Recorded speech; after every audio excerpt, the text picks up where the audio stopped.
kali ini kita akan live dengan salah satu narasumber, Pak Thomas Sugiarto. Jadi orang ini sangat luar biasa guys, very luar biasa. Orang ini salah satu mentor ya, salah satu mentor saya juga. Dia adalah salah satu pembina dari Billionaire Mindset Jakarta ya. Jadi kalau Anda tahu mungkin pernah kenal namanya Bro Tommy Wong ya, Pak Anton Teddy ya. Pak Thomas itu salah satu pembina ya di di Billionaire Mindset Jakarta ya. So hari ini kita akan live dengan beliau. Kita hari ini akan ngobrol-ngobrol soal COVID ya. Jadi apakah COVID ini merupakan peluang ya ataukah kutukan? Wah, ini topiknya menarik guys ya. Jadi apakah COVID-19 ini merupakan peluang ataupun kutukan ya. Jadi ikutin terus story kita IG live kita hari ini ya. Kita akan ngobrol-ngobrol dengan beliau, salah satu narasumber yang luar biasa. Sebelum beliau masuk mungkin saya ceritakan dikit deh pengalaman saya dengan beliau gitu ya. Jadi saya kenal, jadi di consulting ini kenal Pak Thomas, saya mewakili di consulting, saya dari Siddhartha, saya mewakili di consulting.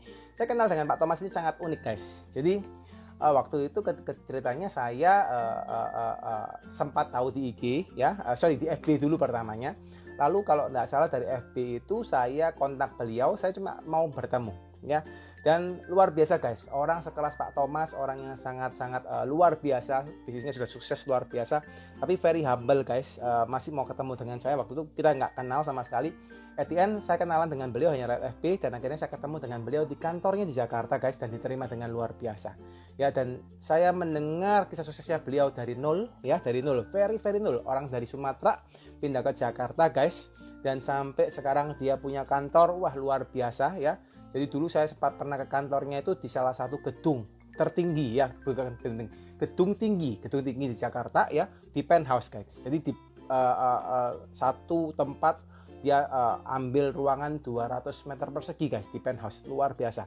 Dan sekarang beliau punya banyak bisnis ya, ada di properti, ada di insurance, ada di education dan kawan-kawannya. Jadi hari ini kita akan undang beliau untuk sharing dengan kita ya, terutama dengan teman-teman hari ini yang lagi fighting menghadapi COVID-19.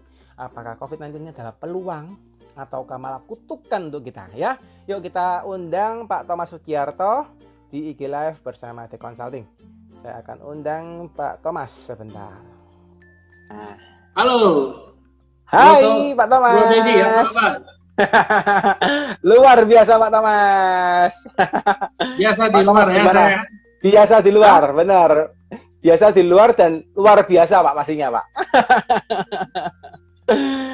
Pak Thomas gimana kabarnya di Jakarta? 6,5 bulan Pak di kabar luar biasa. Aku udah 6,5 bulan ke kantor. Nggak ke kantor, wih. Pak ya, di rumah terus ya Pak kerjanya Pak ya? Ya paling sekali-sekali aja, tapi sebulan mungkin paling sekali keluar. Ya. Tapi so far di Jakarta gimana Pak Thomas? Kondisi PSBB saat ini sekarang gimana Pak? Masih PSBB kan Pak Thomas ya? Masih ya. Sebenarnya kan situasi Jakarta ya. Ya PSBB lah ya. Dan saya lihat penyakit ini memang merajalela di mana-mana ya. Tapi satu hal yang berbeda adalah ini bukan penyakit yang menular melalui udara berterbangan bebas. Itu kan karena jarak dekat, dropship, sehingga bisa orang tertular. Nah kalau kita sendiri menjaga jarak, pakai masker, berusaha tidak ke kerumunan, apa-apa bisa kita cuci tangan, jaga orang sekitar, potensi kenanya mestinya jauh lebih kecil. Kecil, benar. Tapi potensi kenanya lebih kecil. Jadi prinsipnya seperti itulah ya menurut saya. Cuma karena sebagian orang kan menantang. Wah ini nggak benar konspirasi. Ya akhirnya kena ya. Ada yang berhasil selamat, ada yang goodbye gitu kan. Ini hari ini kita topiknya pas ya Pak ya. Kita hari ini mau bahas soal apakah COVID-19 peluang atau kutukan gitu ya Pak Thomas ya. Jadi ya ini soalnya belum kelar-kelar juga nih. Pinjam yang santai. Siap. So, saya punya prinsip selalu adalah apapun yang terjadi, tanggung jawab paling besar adalah di tangan kita. Benar sekali, Pak. Situasi apapun tanggung jawab di diri kita. Kita mau bilang hari ini cuaca mendung, kenyataannya mendung hanya di atas kita. Ternyata bersinar di atas awan, kan? Ya. Nah, kita bilang hari ini nasib saya jelek, ternyata banyak orang juga sukses, ya kan? Benar. Jadi pada prinsipnya adalah kalau kita melihat dengan kacamata kita, and then kita yakinin apa yang itu terjadi, maka nasib kita itulah yang terjadi. Masuk akal. Mantap. Kalau kita anggap ini kutukan, maka kita akan mengatakan bahwa ini kutukan, apalagi disambung-sambung dengan kutukan dari Tuhan, ya. Ada sesuatu yang tidak bisa terelakkan dan sebagainya, maka kita cenderung pasrah. Nah, ketika kita pasrah, ya jalan semua buntu. Even jalan ada pun kita anggap itu buntu, nanti ke sana pasti buntu. Kita bergerak. Nah, sialnya kadang-kadang kalau kita sebagai pemimpin, nah anak buah kita ikut-ikutan. Jadi kita akan menularkan banyak situasi yang negatif kepada yang lain. Tapi kalau kita melihat ini adalah sebuah peluang, maka walaupun ada pintu yang tertutup, kita akan melihat celah-celah cahaya keluar dari celah-celah, apakah itu jendela, apakah itu lubang angin, and then kita bisa cari peluang. Karena kadang-kadang situasi adalah banyak orang karena menganggap itu suatu kutukan dan tidak bergerak, berarti peluangnya semakin besar kan, kesempatan kasih kan. Jadi tergantung cara kita. Ketika kita udah lihat ini kesempatan, maka semua peluang kesempatan muncul. Tapi ketika kita melihat itu negatif, yang kesempatan di depan mata pun kita anggap ini jebakan. Benar. Ngomong-ngomong soal pemimpin, Pak. Ngomong-ngomong soal pemimpin nih, Pak. Tadi kan Pak Thomas sempat singgung soal pemimpin nih, terutama di masa COVID nih, Pak. Mungkin para pemirsa nih, Pak, ya teman-teman juga yang lagi nonton IG Live hari ini, Pak, juga penasaran nih. Gimana sih, Pak, kisah suksesnya Pak Thomas, atau bangunnya Pak Thomas jadi seorang pemimpin ya hingga memimpin ribuan orang ya, Pak, sampai hari ini. Gimana nih, Pak, kisah jatuh bangunnya Pak Thomas? Mungkin teman-teman juga pengen tahu nih soal Pak Thomas seperti apa. Nah, ini kalau bicara kesuksesan itu sangat relatif lah, ya. Apa yang saya capai dengan pola yang saya lihat hari ini itu hanya sangat kecil dibandingkan sama yang ada di Jakarta yang sangat besar, apalagi yang tingkat Indonesia bahkan di dunia itu sangat kecil, ya. Tapi justru itulah yang membuat saya mengatakan bahwa gila ya, Tuhan kasih peluang begitu besar. Kenapa kita harus berkutat di area kecil ini?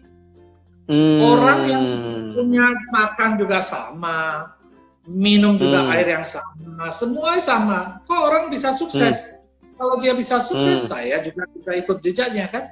Mungkin tidak sama setinggi itu, tapi sekian persen itu bisa.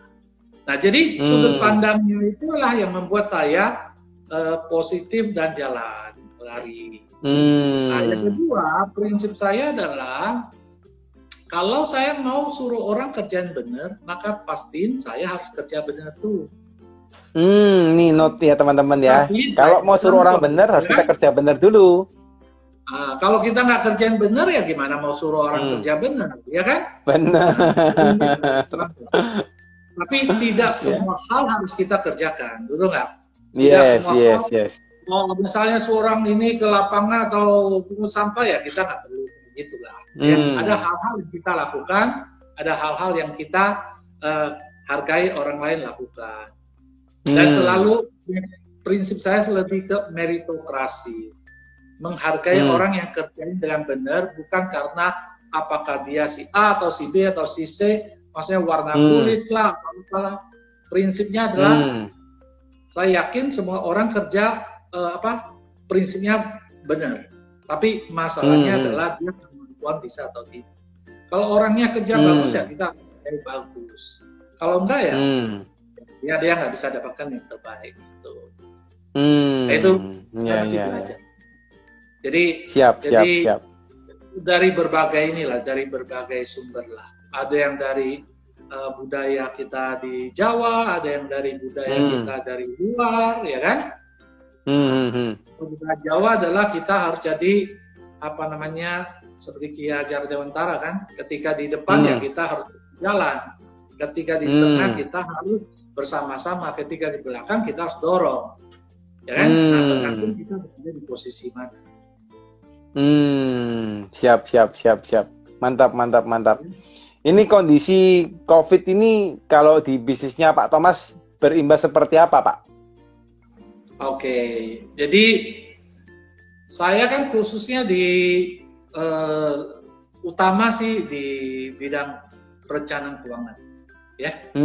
Dan memang dari awal karena pengalaman masa lalu ya, saya kan di bidang properti dulu, jual properti. Ya. Nah, saya waktu itu pernah lewati masa-masa yang namanya krisis krisis keuangan moneter. 98. Betul nggak? 98. Yes.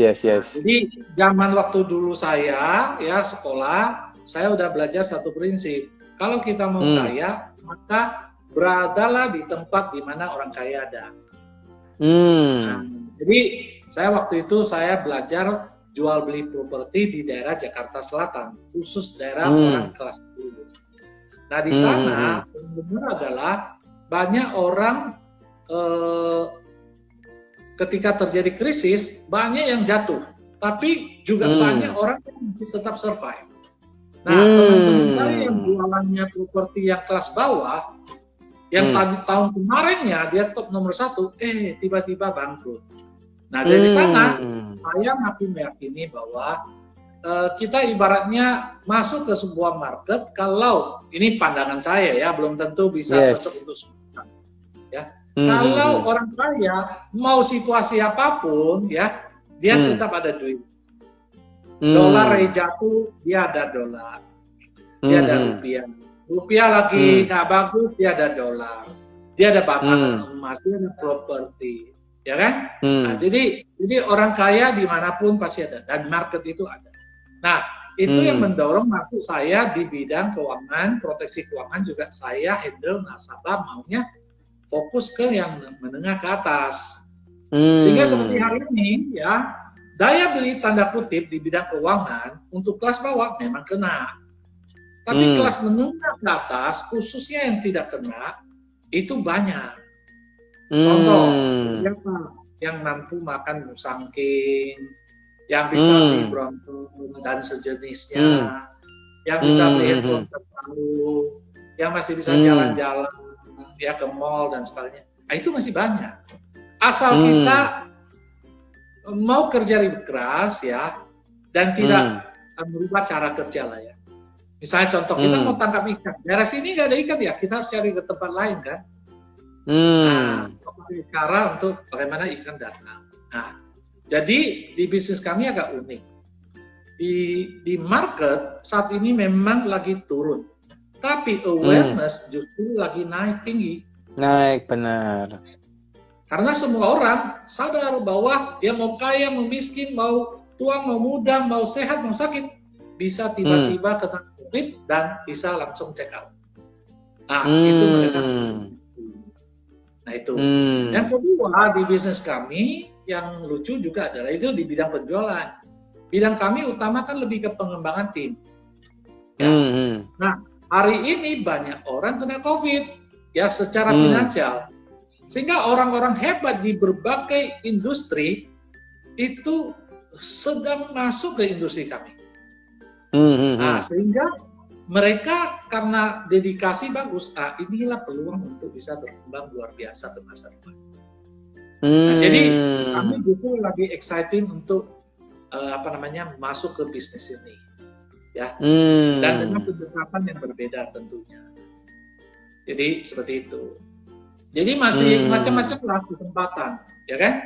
Macam-macam kesempatan. Orang hari ini butuh. Yang penting adalah kita jangan mati gaya. Ya. Jangan juga comfort zone. Oh dulu kan begini, dulu. Yang ada adalah sekarang yang berbeda. Gitu bro. Siap. Ini penasaran nih Pak. Kalau tadi teman-teman kan sempat diinfoin ya oleh Pak Thomas ya, beliau kan bekerja di bidang perencanaan keuangan ya. Jadi beliau membantu teman-teman nih yang ingin untuk secara in the future ya, secara jangka panjang memiliki keuangan yang baik gitu ya, sampai ke nanti punya anak, ke punya istri gitu ya, lalu ke punya nanti misalnya punya orang tua, punya ini cucu dan kawan-kawan sampai kepada nanti kewarisan. Nah, mungkin penasaran nih Pak Thomas. Tadi kan Pak Thomas sempat menceritakan ada perubahan gitu ya, ada perubahan pola dari yang awalnya sebelum COVID seperti apa, sekarang mungkin karena nggak bisa ketemu, akhirnya mungkin agak susah gitu ya Pak ya untuk bisa membantu nasabah secara tatap muka. Apa nih Pak pola-pola yang bisa dilakukan Pak waktu COVID ini Pak? Oke, justru di bidang kami ini justru COVID ini ibaratnya merubah cara kerja. Ya, merubah cara kerja ya Pak ya. Secara hukum kami harus ketemu nasabah dan nasabah tanda tangan. Sekarang karena ada COVID ya, pemerintah justru merubah cara. Itu apa? Kami tidak harus ketemu nasabah, bisa face to face melalui apakah itu WhatsApp video call atau Zoom, dan nantinya bisa closing case itu per OTP. Oh, via OTP ya Pak ya? Yes. Jadi dikirim SMS gitu langsung bisa closing. Bisa. Nice. Dan gilanya adalah karena dulu industri kami adalah harus ketemu orang, sehingga ada masalah soal jadwal, masalah kemacetan, masalah soal akomodasi, kita harus keluar kota dan sebagainya, ya, dan waktu habis. Nah sekarang kita hanya perlu jadwal. Mau ketemu orang di Papua, mau ketemu orang di Aceh, mau ketemu orang di Sumatera Barat, Kalimantan, hanya via Zoom. Mantap nih Pak dan ya. Dan bisa ketemu orang bukan cuma satu, bisa 2, bisa lebih, 10. Nah, dan ini sangat membantu dalam hal adalah bisnis kami kan partnership. Dulu kan kita harus secara fisik, misalnya contoh ada tim saya harus ketemu orang, sama-sama ketemu orang secara fisik, apakah kota, keluar kota atau apa.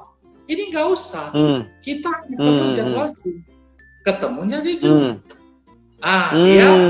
Dia duduk di samping, duduk manis, tim kami yang jelaskan.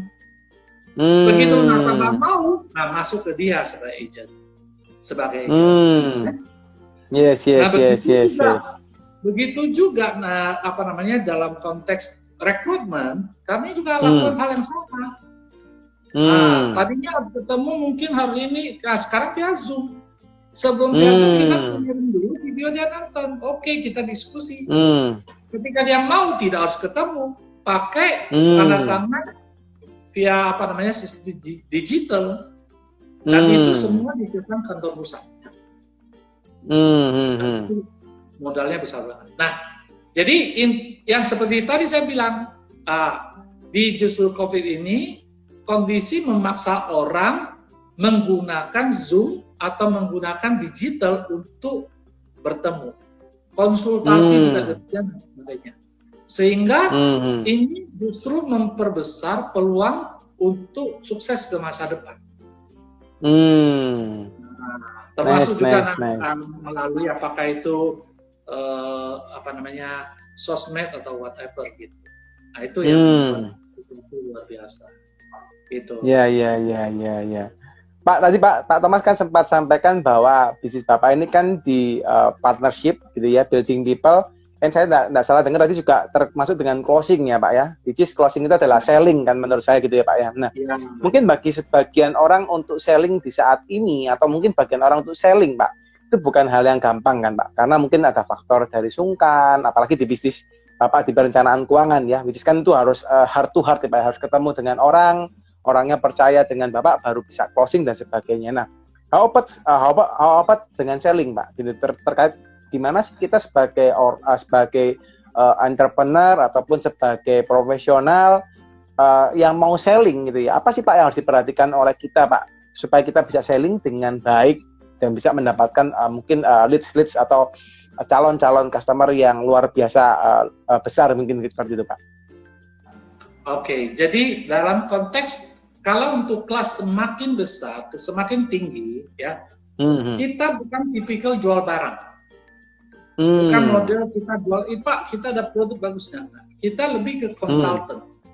Ketemu orang, pertama kita harus bangun dulu hubungan bagus, kita pahami dulu siapa itu customer, apa masalahnya.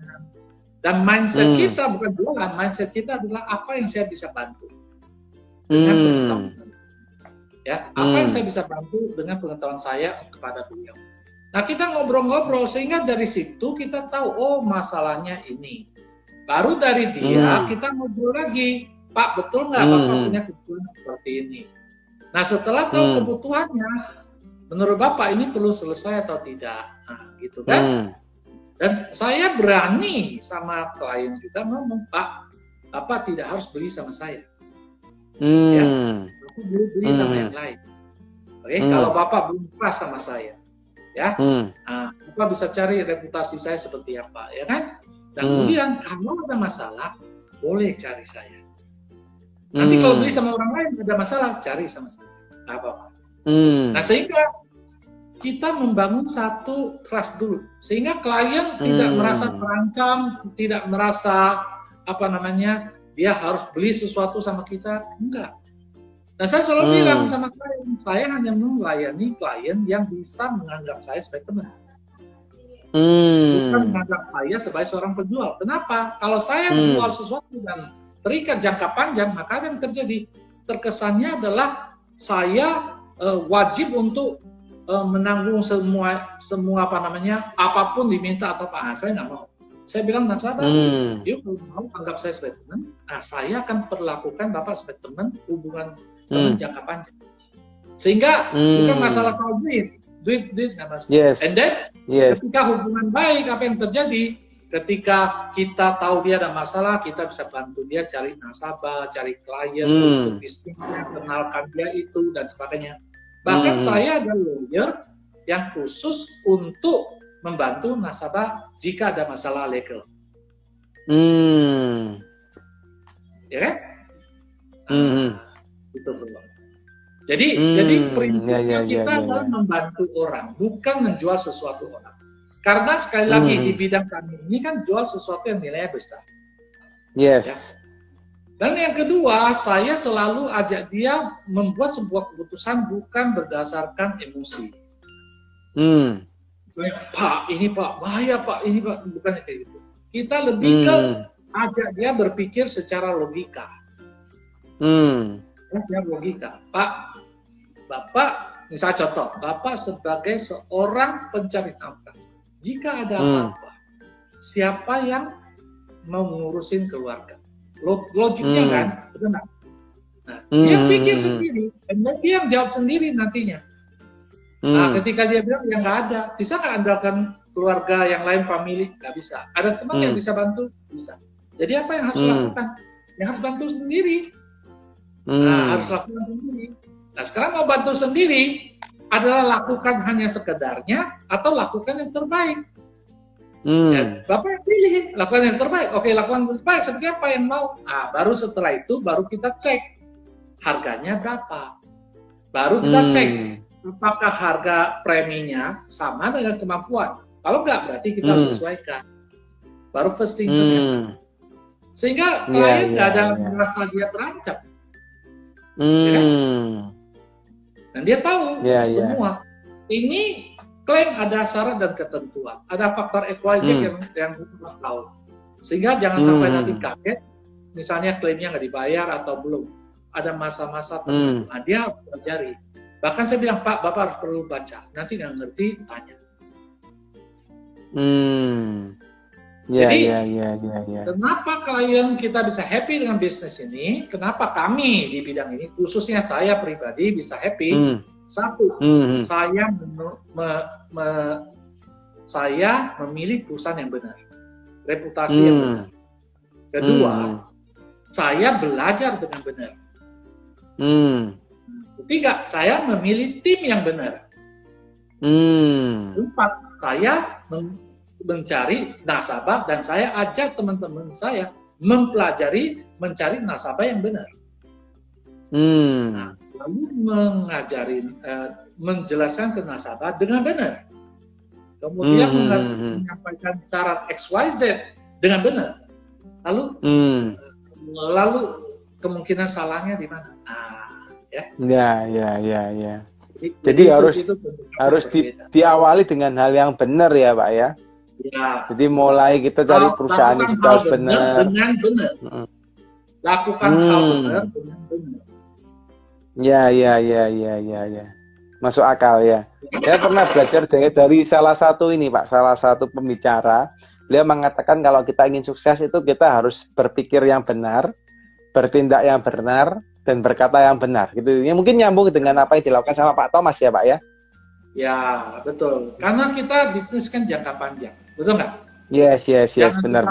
A, besoknya terjadi B. Lalu cari alasan. Ya, benar. Jadi kalau kita kerjain benar, maka itu ada peribahasa Tionghoa namanya hojak hoku. Enak makan, enak tidur. Iya. Enak makan, enak tidur. Nah, kalau saya tipikalnya maunya gitu. Saya nggak mau misalnya ada sesuatu yang untung besar tapi merugikan orang lain, saya nggak mau. Benar. Saya yang mau lakukan adalah sesuatu yang bisa untungkan orang itu untung, perusahaan untung, saya baru untung. Bukan sebaliknya. Yes. Pak, penasaran nih, Pak. Memang langka ya. Sangat langka lah. Kadang-kadang saya juga bingung kenapa lu lakukan ini. Ya kan?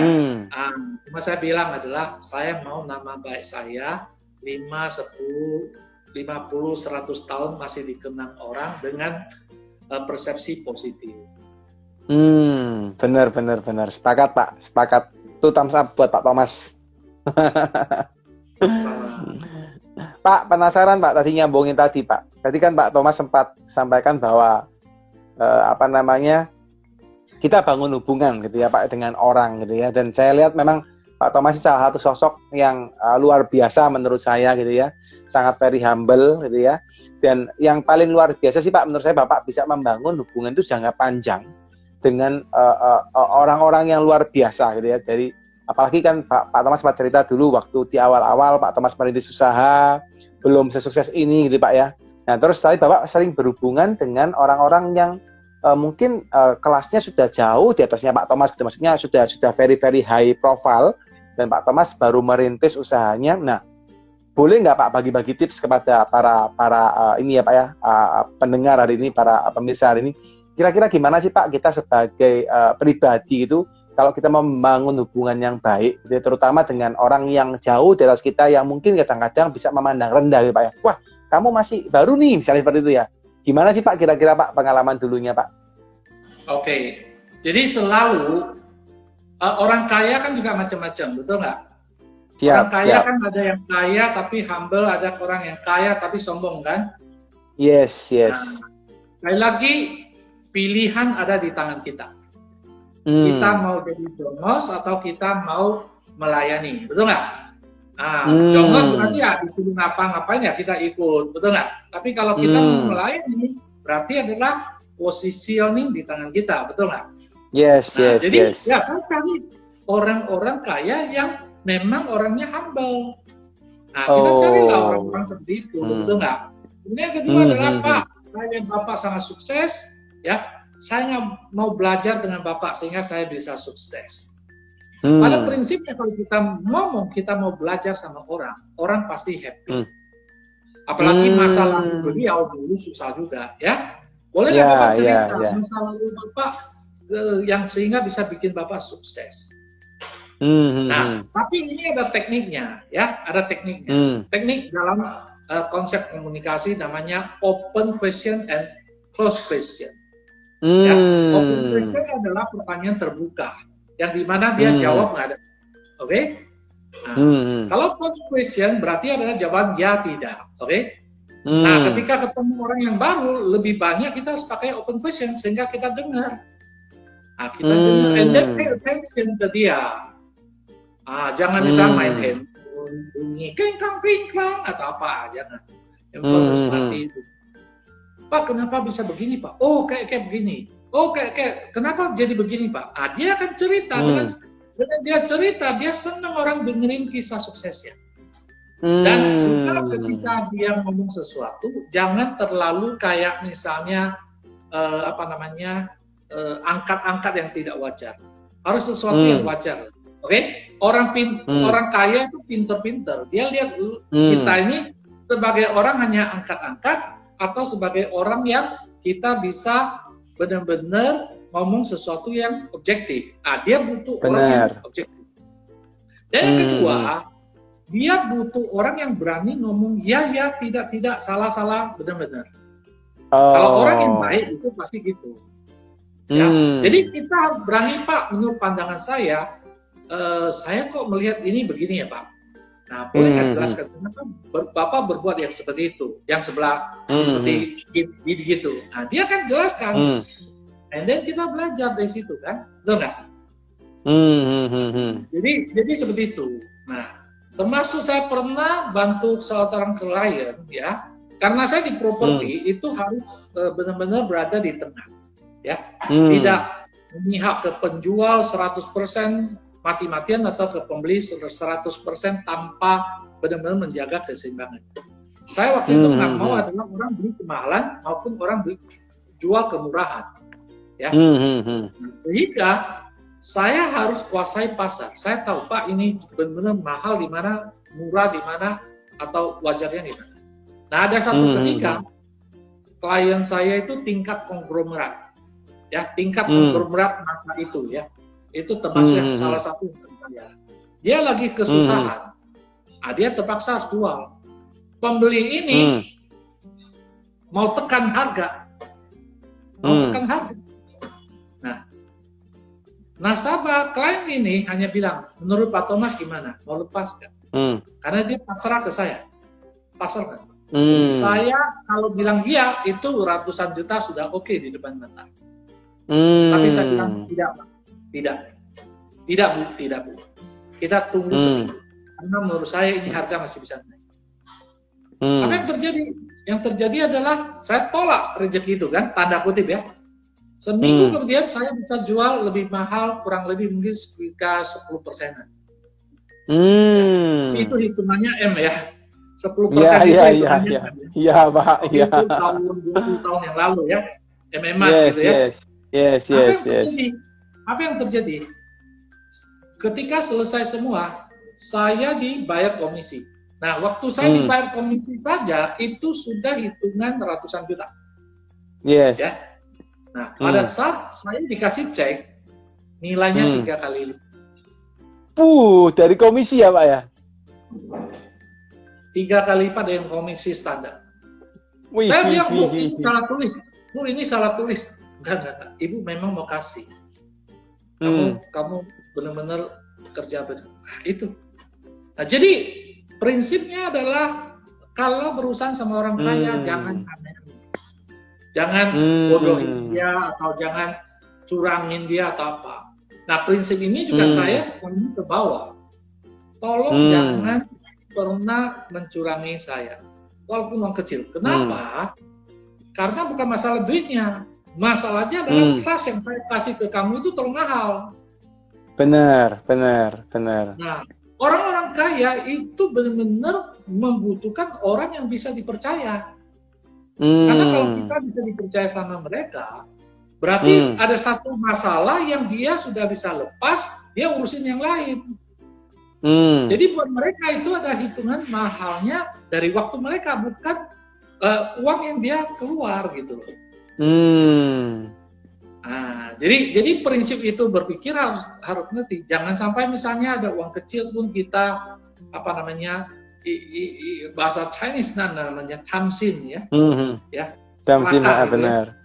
Celaka. Jangan. Ya. Dulu yang terbaik yang kita bisa berikan. Nah, maka pada saatnya hasil pasti akan datang. Tapi ini bukan berdasarkan konsep pasrah atau gitu ya, bukan ya. Ini benar-benar adalah konsep untuk memberi gitu. Ya. Ngomong-ngomong soal konsep memberi, Pak. Barusan yang Pak Thomas sampaikan ya. Kalau tak lihat kan Pak Thomas juga orang yang seneng ya Pak. Kalau saya sempat Pak Thomas ceritain juga. Kalau ketemu orang gitu ya, relasi, makan bareng gitu ya. Lalu dia makan di meja sana, Pak makan di meja sini. Pulang tiba-tiba Pak sudah bayarin makanannya beliau, Pak tinggal gitu.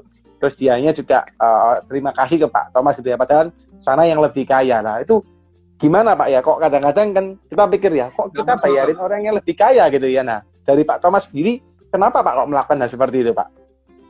Oke, simple sebenarnya. Saya sedang apa yang saya lakukan adalah membeli waktu. Konsep membeli waktu. Andai kata saya tidak lakukan itu, mungkin suatu titik ketika saya butuh waktu yang cukup lama baru bisa hahaha gitu. Tapi dengan saya membayari dia makan atau apa misalnya. Ketika dia mau, Pak, lu kamu udah bayar? Ya, saya akan lihat Bapak di situ ya, kesempatan saya untuk menraktir Bapak dan sebagainya. Dan apa yang terjadi? Hubungan kita itu naik dengan sangat drastis. Betul nggak? Ya, benar. Seperti itu, kalau secara reguler atau secara konvensional butuh waktu berapa lama kita Bapak? Benar. Nah, dengan cara saya hanya mentraktir itu, waktu saya bisa beli dengan ini. Dan waktu itu sangat mahal.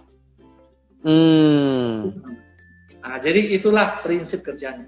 Apakah selalu berhasil? Tidak. Tapi ini kan yang konsep namanya last number. Artinya kalau saya lakukan cukup banyak, masa satu diantaranya nggak ada hasil?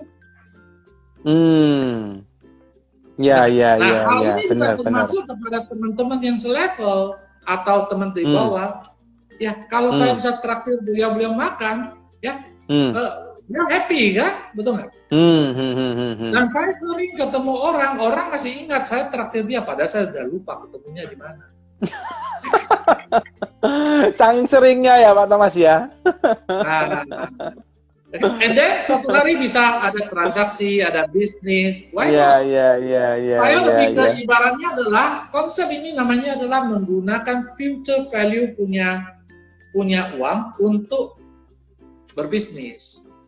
Bayangkan kalau saya traktir saya 1 juta atau 2, saya pernah traktir orang waktu itu 10 tahun yang lalu makan siang, sekali makan siang 3 juta, 2 orang. 3 juta 2 orang. 10 tahun lebih ya. 10 tahun lebih. Iya. Apakah saya rugi? Enggak, justru saya bersyukur. Kenapa? Gila ya, ada orang kaya itu makan saja sekali makan dia 3 juta lebih waktu itu ya. 10 tahun lebih ya. Iya. Mau lihat nanti level kayak hidupnya seperti itu. Dan saya pikir simpel, pandai dia karena gara-gara saya traktir makan, kita tukar nomor telepon secara private, and then saya tanya dia, Pak ada rencana beli tanah yang luas sekian hektar atau apa? Oh iya nanti saya beli. Itu nilainya bisa puluhan M, ratusan M. Sekali closing berapa beli? Iya. Ya enggak? Jadi jangan pernah kita takut traktir orang. Tapi tentu harus yang wajar. Jangan semua traktir tanpa batas ya, itu itu namanya buang duit. Iya. Jadi harus dipilih juga atau gimana Pak? Harus dipilih-pilih kah atau? Prinsipnya ya kita pilih dalam arti tidak terlalu jor-joran lah. Tetap harus ada perhitungan. Betul nggak? Tapi saya nggak akan ya intinya gini, kalau saya bayar ini berapa sih? Bikin saya miskin nggak? Enggak, ya sudah bayar. ya kan? Nggak perlu harus, waduh, timbang-timbang dulu, ini udah terlambat. Kesempatan kadang datang sangat-sangat, waktunya sangat-sangat krusial. Nah, kita bisa lakukan sesuatu, bisa menimbulkan satu respon yang beda. Ya. Mantap ya, ini teman-teman ya. Ternyata traktir orang itu juga luar biasa impact-nya ya. Jadi kalau teman kita terlalu pelit, bahasanya kita tidak mau traktir orang, terutama mungkin teman, terutama mungkin calon klien gitu ya, ataupun orang-orang yang Anda kenal ya, bisa jadi kalau kita traktir aja, bisa jadi rezeki itu datang gitu ya Pak Thomas ya. Dari traktir aja bisa jadi rezeki datang. Betul. Coba Dedi pikir sendiri. Dedi ketika ada satu peluang yang sangat bagus, yang pertama kepikiran apakah mau kasih ke orang yang paling pelit atau mau kasih orang yang paling suka mentraktir Dedi? Paling suka mentraktir, Pak. Nah, ya itu isinya simpel. Orang yang paling baik yang menurut saya pasti tak kasih peluang. Nah, itu kan yang paling pelit. Kita even sudah bokot ini mau kasih siapapun, kita nggak mau kasih ke dia kan, betul nggak? Iya. Nah, pikir ini. Iya. Apalagi kalau orangnya perhitungan ya Pak ya. Nah, jadi banyak orang pelit seringkali nggak tahu dia kehilangan peluang masa depan. Yes. Tapi kadang-kadang ada orang pelit bangga juga kan ya. Nih, lo pelit, lo kaya kok. Iya. Saya bilang betul. Kalau kamu pelit kaya, kalau kamu nggak pelit bisa 10 kali lipat lebih kaya. Nah, ini Pak kata-kata mujara Pak ya. Saya ya ini harus dicontoh ini. Kalau kamu nggak pelit 10 kali lebih kaya. Iya. Iya.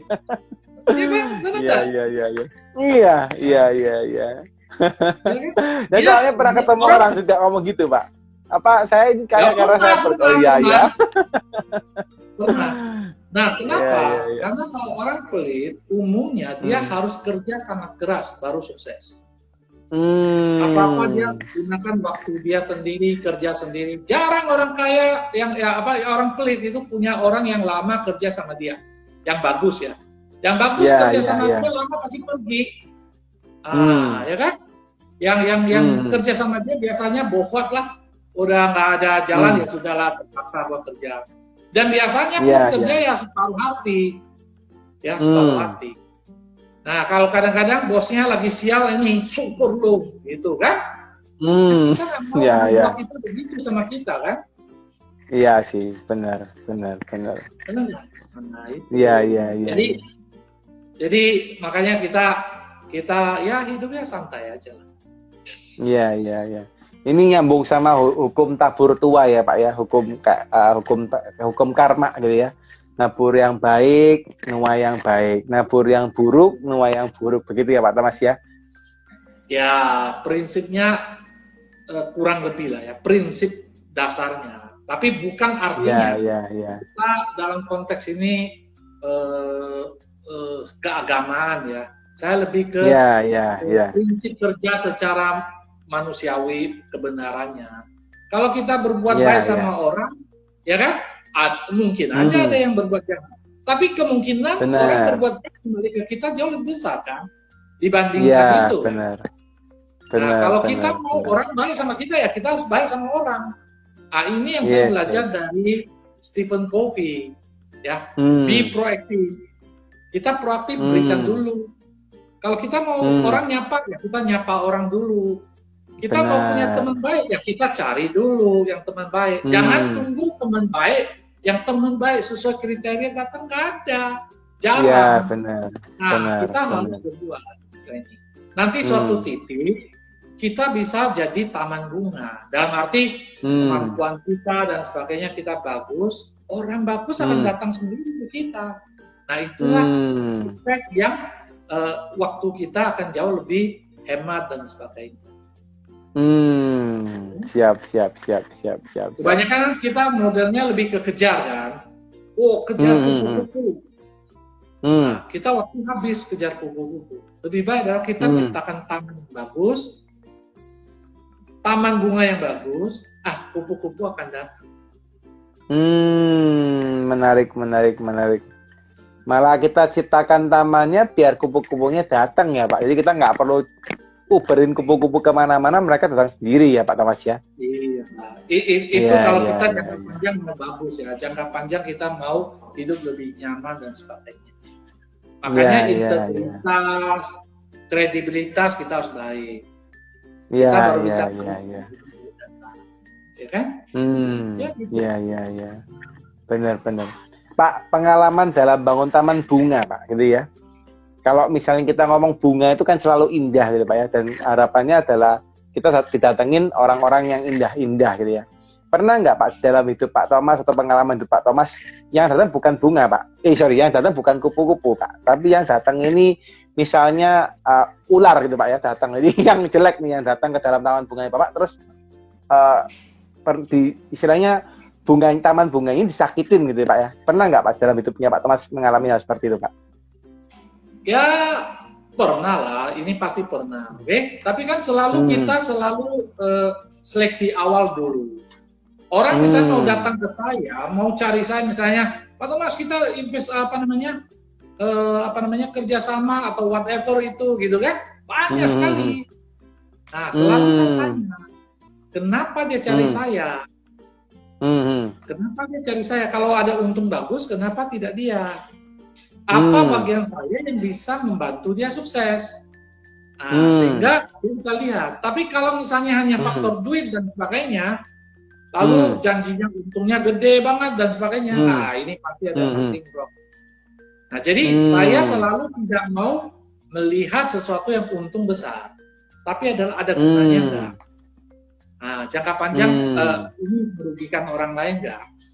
Nah, kalau ini bagus buat orang lain, saya baru mau mikir. Nah, tapi kalau sesuatu yang misalnya untung karena merugikan orang lain, saya nggak mau. Ya misalnya contoh ya, prinsip misalnya model yang money games atau apa, saya sama sekali nggak mau. Kenapa? Karena itu merugikan orang lain. Ya, yang kayak gitulah saya tidak mau. Tapi tidak pernah sampai dapat kejadian yang misalnya orang yang berbuat jahat atau orang yang nipu gitu, tidak pernah ya Pak Thomas ya? Oh banyak yang mau, tapi saya kebetulan karena saya bukan tipikal orang yang gampang kena jerat, yang gampang dipancing-pancing gitu, ya saya nggak mau. Yes. Ya kan? Ya. Bilang ini bisa untung gede. Ya kita hindari itulah. Jadi kita punya taman, kita juga mewaspada terhadap kemungkinan orang yang ini datang. Betul nggak? Benar. Kita harus tagarin sendiri Pak ya. Orang mau berteman atau apa-apa, ya saya cek dulu. Misalnya contoh di Facebook ya, orang mau berteman, saya cek dulu. Dia siapa? Temennya siapa? Selama ini dia postingnya apa? Mindsetnya benar nggak? Komen-komennya gimana? Nah, kalau yang ngaco-ngaco, saya nggak akan terima. Oh, ya. Itu, ya kan? Ya. Ini kan ibaratnya gini, kontrolnya kan di tangan kita, betul nggak? Dan satu hal yang sangat penting dalam hidup ini adalah dare to say no. Berani bilang tidak. Yes. Kan? Jangan semua karena suka, nggak enak, lalu terima, tapi belakangan jadi masalah. Grundel Pak ya, grundel sendiri di belakang gitu ya. Dan lebih baik adalah kita bicara pahitnya di depan. Kalau udah pahitnya depan, belakangan kita mau apa? Gampang. Semua aturan kita bicara di depan, bagusnya gimana, ya kan?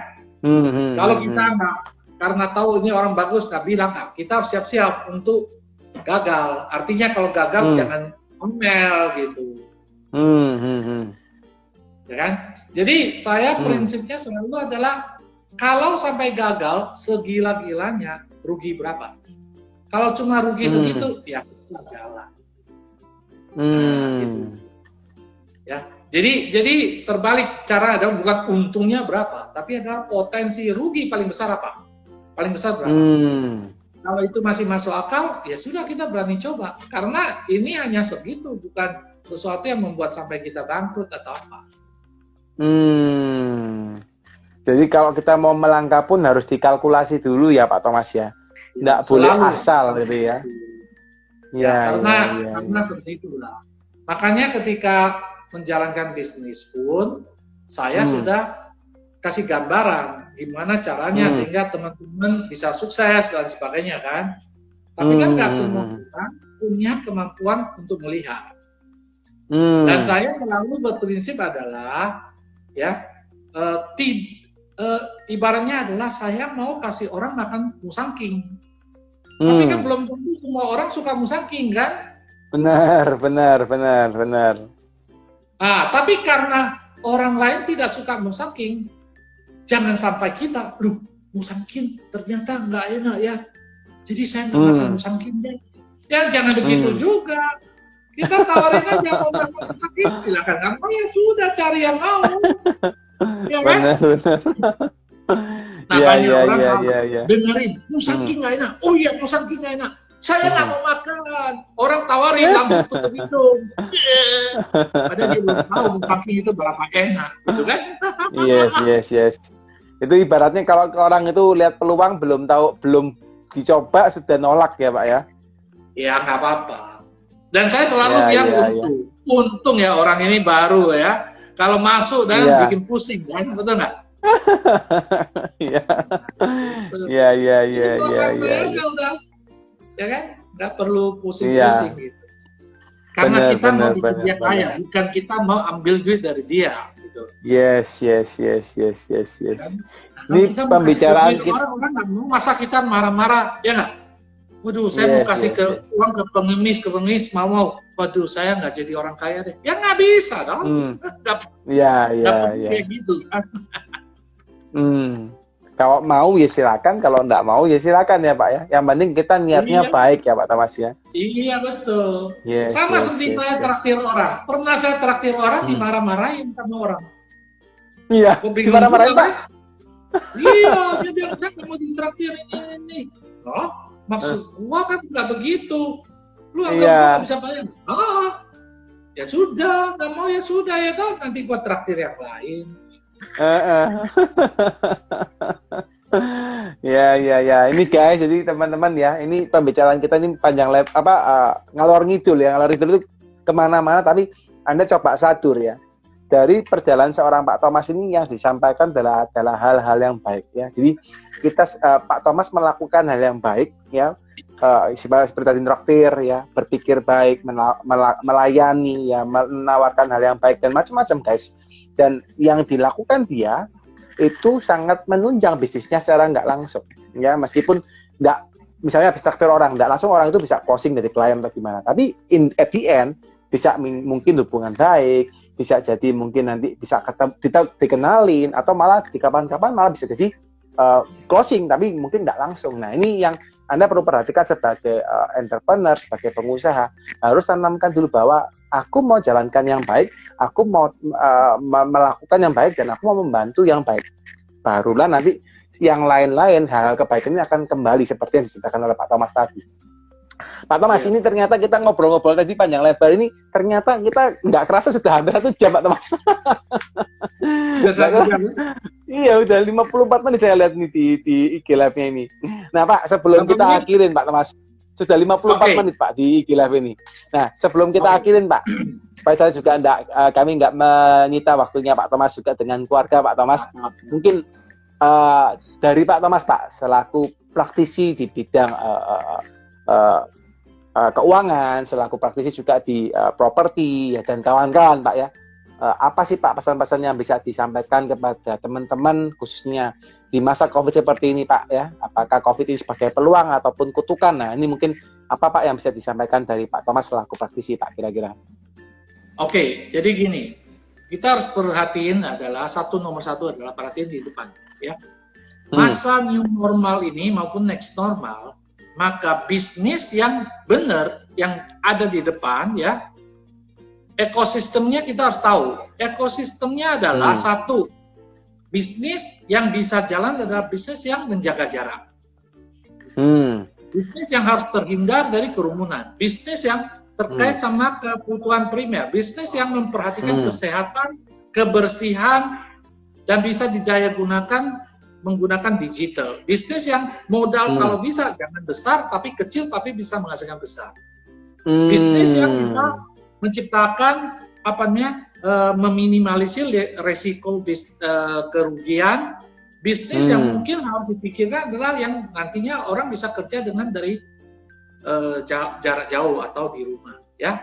Bisa sinergi, bisa terhindar dari disrupsi bisnis, teknologi, pandemi, ya, dan punya potensi income tak terbatas. Kenapa? Karena kita bicara digital. So, hari ini bukan bisnis yang hanya bisa dilakukan secara manual. Nah, ya, sehingga kesempatan kita kalau mau berbisnis, hal-hal tersebut harus diperhatiin. Oke? Nah, yang kedua, bisnis adalah kamu jalankan ini adalah jangka hanya sekedar survive atau harus siap-siap benar-benar jangka yang nanti ketika masa pandemi lewat, bisnis ini bisa grow, bisa luar biasa nggak? Jangan lakukan itu, kemudian pandemi selesai, ya bisnis kita selesai, mulai lagi dari nol. Nah, jadi teman-teman harus benar-benar perhatiin itu. Dan andai kata resources-nya kurang, maksudnya resources kurang dalam arti apa? Modal kurang, ada faktor waktu yang sangat mendesak dan sebagainya. Mulailah bisnis yang sifatnya partnership. Ya macam-macam partnership bisa. Bisa menjadi agent properti, bisa buka via franchise, bisa keagenan, bisa lisensi. Misalnya salah satu di antara misalnya apakah itu bidang agensi sebagai seorang perencana keuangan, ya, yang basisnya harus belajar dan sebagainya. Jadi intinya adalah jangan mati gaya, harus berani keluar dari comfort zone dan memulai sesuatu yang baru. Kemudian jangan asal ikutin orang, jangan asal ikutin. Cari yang terbaik di bidangnya dan komitmen jangka panjang. Kalau nggak ngerti, cari mentor bisnis yang nggak ada situ, berarti cari mentor yang benar-benar sukses dengan cara yang benar, bukan cara menipu orang. Jangan cari uang.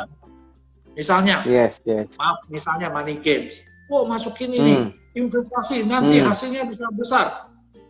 Kita calon korbannya di situ. Nah, jadi seperti itulah. Peluang masih banyak sekali. Peluang banyak sekali.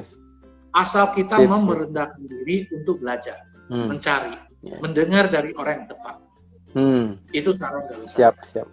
Thank you Pak Thomas, luar biasa. Ya, teman-teman, saya approach teman-teman ya untuk kunjungin profil Pak Thomas ya.